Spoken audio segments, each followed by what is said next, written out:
Hello everyone, welcome to Diksha Rankers. So students, in this class we are going to discuss the chapter number 3 from your class 8 Radiance book. Yes, हम आपके class 8 के radiance book से हम chapter 3 को आज discuss करेंगे, हम समझेंगे, इसके ग्लॉसरी और नोट्स पे भी हम डिस्कशन करेंगे. सो स्टूडेंट्स, इसके पहले हमने आपके 2 चैप्टर्स को कंप्लीट किया है, उसके क्वेश्चन आंसर्स, ग्रामर पोर्शंस और बहुत सारे एक्सरसाइजेज जो आपके बुक में प्रोवाइड है उन सब को हमने कवर किया है. अगर आपने उन क्लासेस को नहीं देखा है तो वे क्लासेस आपको दीक्षा रैंकर्स के प्लेलिस्ट में मिलेंगी. आप जाकर उन क्लासेस को देख सकते हैं और उनसे सीख सकते हैं. अगर आप क्लास 6 और 7 के स्टूडेंट हैं तो हमने क्लास 6 और 7 के इंग्लिश के क्लास को कंटिन्यू किया है. अगेन वे सारे वीडियोस आपको दीक्षा रैंकर के प्लेलिस्ट में मिलेंगे, जाकर आप उन वीडियोस को देख सकते हैं और उनसे आप सीख सकते हैं. सो आइए आज के चैप्टर को हम स्टार्ट करते हैं. और आप सबको पता है कि चैप्टर को स्टार्ट करने से पहले हम लेते हैं वार्मर, लेकिन वार्मर से पहले भी हम अपने ग्लॉसरी और नोट्स को डिस्कस करते हैं. तो आइए हम देखते हैं कि chapter 3 and the name of the chapter is the Raja's dream. तो आइए सबसे पहले हम चैप्टर 3 द राजाज ड्रीम के ग्लॉसरी और नोट्स को देख लेते हैं. So the first word from your glossary and notes is courtiers. Courtiers का हिंदी मीनिंग होता है दरबारी गण, persons who attend a king's sovereign's court. मतलब वे सारे लोग जो राजा के दरबार में होते हैं उन्हें हम कहते हैं courtiers. Move to our next word which is hardly. Hardly का हिंदी मीनिंग होता है मुश्किल से, कठिनाई से. इसे हम स्कैसली भी कह सकते हैं. Move to our next word which is gets a person's back. और ये एक इडियम्स है. इडियम्स का मतलब होता है मुहावरा और इसका हिंदी मीनिंग है किसी की चुटकी लेना. एनॉय अ पर्सन मतलब किसी को परेशान करना, उसकी चुटकी लेना. Move to our next word which is rankle. और रैंकल का हिंदी मीनिंग होता है क्रोधित करना, खींचना. Cause persistent annoyance or resentment. The next word is objectionable. Objectionable का हिंदी मीनिंग होता है आपत्तिजनक, गलत, unpleasant और offensive. Next word is gesture. और gesture का हिंदी मीनिंग होता है मस्खरा और इसको हम कह सकते हैं professional clone at a medieval court. मतलब मध्यकालीन दरबार में जो विदूषक होता था उसे हम कहते हैं जेस्चर और इसे हम विदूषक भी कहते हैं. और एक और वर्ड है जो आपके लिए समझना इजी हो जाएगा जिसको हम बोलते हैं जोकर. नेक्स्ट वर्ड इज सिली. और सिली का हिंदी मीनिंग होता है मूर्ख और बेवकूफ़, फुलिश. अम्यूज का हिंदी मीनिंग होता है हंसना, मनोरंजन करना, मस्खरी करना. कॉज टू लाफ और स्माइल, एंटरटेन. नेक्स्ट है बेटिंग. बेटिंग का हिंदी मीनिंग होता है किसी का मजाक उड़ाना या अपमानित करना. Trying deliberately to make someone angry by making cruel or insulting remarks. Next है पूल्स. इसका हिंदी मीनिंग होता है तालाब. Small area of still water मतलब एक छोटे से एरिया में पानी होता है जो कि ठहरा हुआ पानी होता है, उसे हम कहते हैं पूल्स. नेक्स्ट है डंग. और डंग का हिंदी मीनिंग होता है गोबर. एक्सक्रीमेंट ऑफ एनिमल्स मतलब जो एनिमल्स के अपशिष्ट होते हैं उसे हम कहते हैं डंग. नेक्स्ट है रोटिंग. और रोटिंग का हिंदी मीनिंग होता है सड़ा हुआ, गला हुआ, डिकेइंग. नेक्स्ट है मक. मक का हिंदी मीनिंग होता है मलमूत्र, waste material from animals. Next है अनरफल्ड. अनरफल्ड का हिंदी मीनिंग होता है शांत या अविचलित.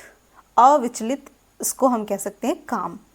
नेक्स्ट है ह्यूमैलिटी. ह्यूमैलिटी का हिंदी मीनिंग होता है विनम्रता, हम्बलनेस और मिकनेस. नेक्स्ट है लिकिंग. लिकिंग का हिंदी मीनिंग होता है चाटना, passing the tongue over. Next है इन ऑर्डर टू. ये भी एक इडियम्स है जिसका हिंदी मीनिंग होता है किसी कार्य को करने के क्रम में, करने के उद्देश्य से, with the purpose of doing. Next है चोक्ड. और चोक्ड का हिंदी मीनिंग होता है अबाक, चुप हो गया, become speechless. Did not mind का हिंदी मीनिंग होता है बुरा नहीं माना. डिड नॉट केयर मतलब किसी चीज़ के लिए बुरा नहीं मानना, किसी चीज़ पर ध्यान नहीं देना. नेक्स्ट है टू पुल समवन्स लेग. ये भी एक इडियम्स है जिसका हिंदी मीनिंग होता है किसी की खिंचाई करना, मजाक उड़ाना. to make a joke of someone, usually by making them believe something that is not true. Next है wit. wit का हिंदी मीनिंग होता है चतुराई, बुद्धिमता. intellect, intelligence, ability to respond to quick and wisely. So ये थे आपके ग्लॉसरी और नोट्स के वर्ड. आई होप कि आपने सारे वर्ड्स को समझा. ग्लॉसरी और नोट्स के वर्ड को समझना और पढ़ना इसलिए ज़रूरी होता है क्योंकि ये सारे वर्ड्स चैप्टर के रिगार्डिंग बहुत इंपॉर्टेंट होते हैं. इसलिए हम चैप्टर को स्टार्ट करने से पहले अपने ग्लॉसरी और नोट्स के वर्ड को एक बार पढ़ लेते हैं. सो आइए हम चैप्टर को स्टार्ट करते हैं और चैप्टर को स्टार्ट करने से पहले हम लेते हैं warmer. So the warmer of chapter 3 the Raja's dream is, have you ever had a funny strange dream? क्या आपने कभी कोई अजीब सपना देखा है? कोई ऐसा सपना देखा है जो कि बहुत ज़्यादा फनी हो? Share it with your classmates. Tell them if it had any connection with reality. अपने क्लासमेट्स के साथ आपको साझा करना है, उसे उनके साथ शेयर करना है और ये भी बताना है कि क्या इसका वास्तविकता से कोई संबंध है, मतलब रियलिटी से इसका कोई लेना देना है कि नहीं. तो हम सबको कोई ना कोई ऐसा ड्रीम आता है जो कि बहुत फ़नी होता है, बहुत अजीब सा होता है. तो ऐसे ही ड्रीम को अपने क्लासमेट्स के साथ शेयर करना है और आपको ये भी बताना है कि इसका रियलिटी के साथ कोई लेना देना या कोई संबंध है कि नहीं. सो ये क्वेश्चन आप सबको पता है कि आपको इसका आंसर हमारे कमेंट बॉक्स में देना है. आइए अब चैप्टर को स्टार्ट करते हैं. राजा Krishnachandra often heard his courtiers complaining the Gopal loved to make everyone appear like a fool. राजा कृष्णचंद्र अक्सर अपने दरबारियों को शिकायत करते हुए सुनते थे. मतलब उनके जो दरबारी थे वो उनसे अक्सर ही इस बात की शिकायत करते थे. किस बात की शिकायत करते थे? कि गोपाल को सभी को मूर्ख बनाने का शौक है. सभी जाकर कहते थे राजा से कि जो गोपाल है, उनके दरबार में एक कोर्टियर था वो भी, तो उसे लोगों को मूर्ख बनाने का शौक है. There was hardly anyone in the court who had not at one time or another tried to get their backs to Gopal, but always ended up looking like utter idiots. तो गोपाल सबका मजाक उड़ाता था. तो दरबार में ऐसा शायद ही कोई व्यक्ति था जिसने गोपाल से बदला लेने की कोशिश ना की हो. Try to get him back मतलब होता है बदला लेना, मतलब किसी को परेशान करना. तो दरबार में शायद ही कोई व्यक्ति होगा जिसने कभी ना कभी गोपाल से बदला लेने की कोशिश ना की हो, लेकिन में वे खुद ही बेवकूफ़ों की तरह दिखते हैं. The Raja knew that this was true. और राजा को ये बात पता थी कि ये बिल्कुल ही सच है. It often rankled him that without uttering a single objectionable word, the gesture has made him feel silly more than once. राजा जानते थे कि यह बात सच है.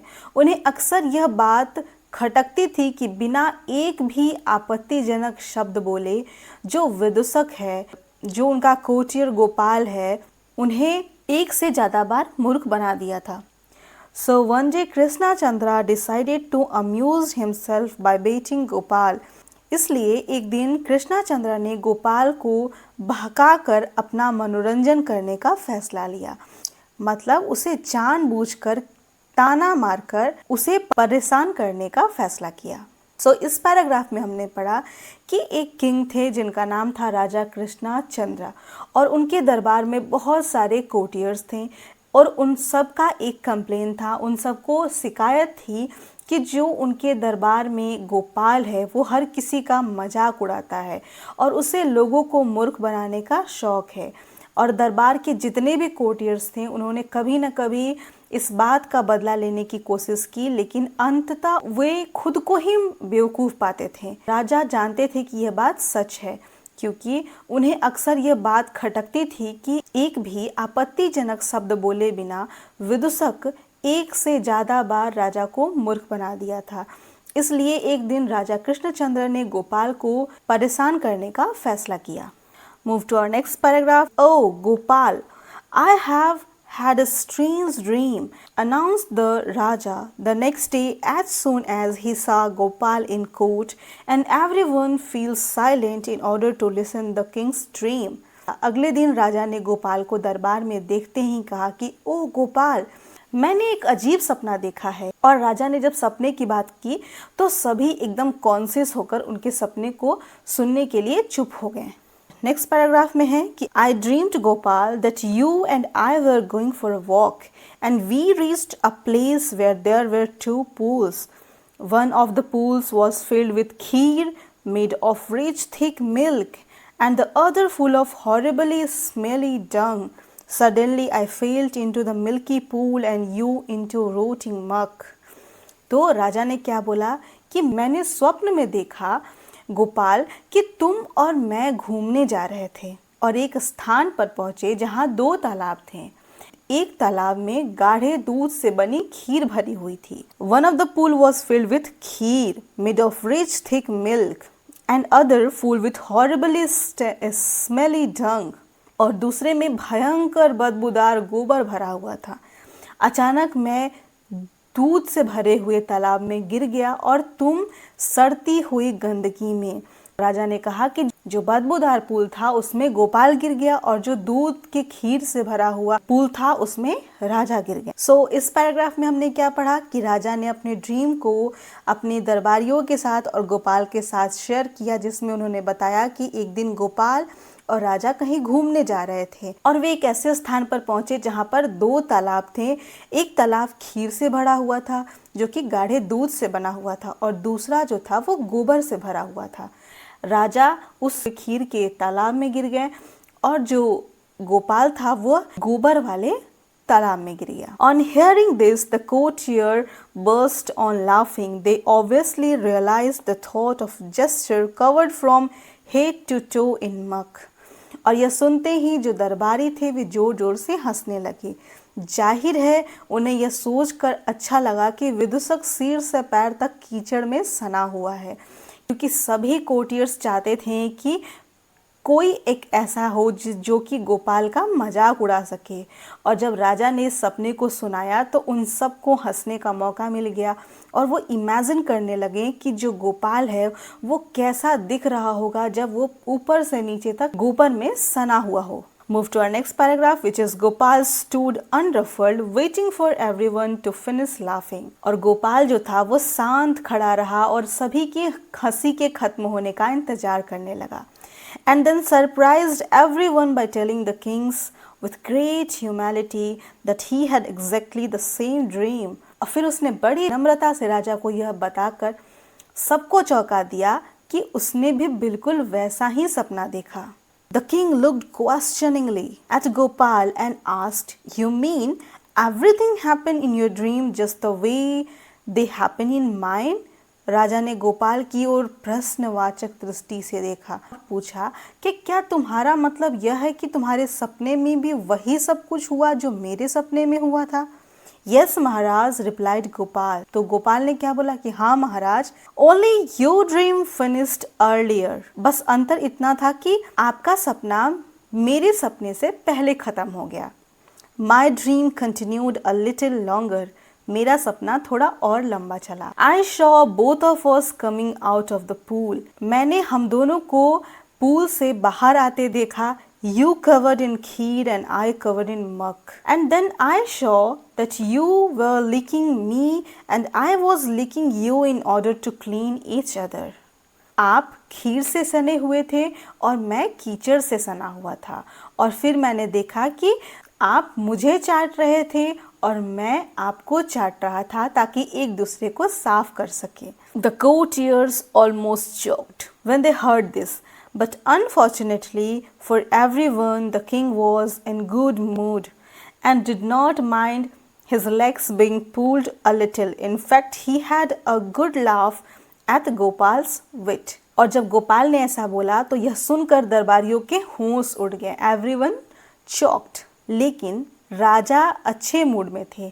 जो राजा कृष्णचंद्र थे वे अच्छे मूड में थे और उन्हें अपनी टांग खिंचाई से कोई ऐतराज नहीं था, बल्कि उन्हें गोपाल की बुद्धिमत्ता पर खूब हंसी आई।